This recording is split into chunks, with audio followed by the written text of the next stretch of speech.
نيت سعيدة بالتواجد ديالي في المهرجان أمازيغ ثقافات للتراث والفنون وفي الدورة ديالو الأولى. كنوجه الشكر ديالي للمنظمين وكنتمنى لهم الاستمرارية إن شاء الله والنجاح والاستمرار لهذا المهرجان إن شاء الله يا رب.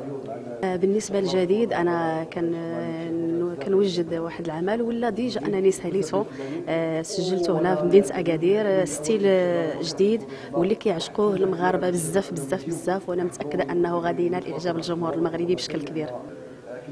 الحاجة الوحيدة اللي نقدر نقول لك هو أنني العمل أو اللون اللي درت أنا متأكدة أنه غادي يدخل لكل البيوت المغربية وخصوصا الشباب، لأنه ستيل اللي مطلوب حاليا بشكل كبير، شي حاجة اللي طب.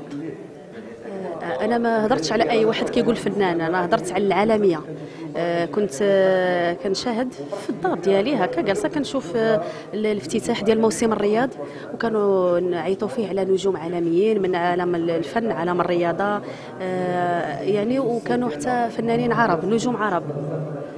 أنا لاحظت أنه كاين فنانين اللي نجوم عرب، كانت مجرد ملاحظة بسيطة وقلت علاش لا نشاركهم على الجمهور ديالي، أن الفنان الرياضي العالمي كريستيانو ما تعرف حتى على واحد من النجوم العرب اللي كانوا حاضرين، لا على نانسي عجرام، ياسمين صبري كذلك ما تعرفش عليها، كانوا نجوم أتراك اللي معروفين عندنا حنا العرب والمغاربة لكن ماشي عالميين هما بدورهم، وكانوا نجوم يعني من الهند اللي وانت كما كتعرف ان الثقافه ديال الافلام ديال الهنود معروفه عند المغاربه بشكل كبير. يعني كان الفنان النجم سلمان خان كذلك النجم كريستيانو ما تعرفت على واحد فيهم، قلت بان النجوميه العالميه صعيب، يعني خصوصا في المغرب بزاف لي زارتيست كيقول لك انا فوالا عالمي، وهي العالميه ماشي شويه صعيبه، خصها بزاف ديال الخدمه.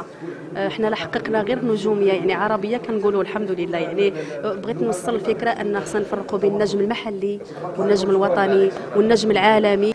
في المغرب ما كاينش فنان عالمي، وكما سبقت وذكرت انا عطيتكم اكبر دليل. يعني في الحفل افتتاح موسم الرياض كانوا فنانين عرب نجوم عرب يعني بمعنى الكلمه، ويعني ما تعرفوش عليهم، كانوا نجوم عالميين ما عرفوش الفنانين العرب اللي كانوا حاضرين. ما بالك يعني اننا في المغرب غنقولوا كاين نجم عالمي. في المغرب كاين نجم معروف على المستوى الوطني، النجم العالمي هو اللي غادي تحطه في اي دوله فين ما مشى غادي يتعرفوا عليه الناس في الزنقه، فوالا فلان يعني كيكون وجه مألوف، يعني الاعمال ديالو مألوفه سواء كان رياضي او لا ممثل او لا مغني. دونك هذه هي العالميه.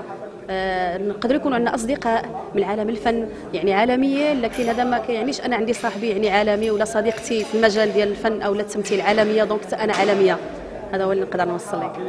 اكيد ناديه رجعت للجمهور ديالها، هو انا ما كنتش غايبه، غير هو كان شويه ديال الكسل مني، شويه مع الزواج مع الولاده، تلاقتنا مع الجائحه ديال كورونا اللي كما عارف الجمهور المغربي، لكن دابا انا معهم وكل حماس وطاقه ايجابيه ان شاء الله باش غادي نعطي لهم يعني ستيلات والوان اللي غادي تفرحهم واللي غادي تدخل لقلوب كل المغاربه ان شاء الله والبيوت المغاربه ايضا.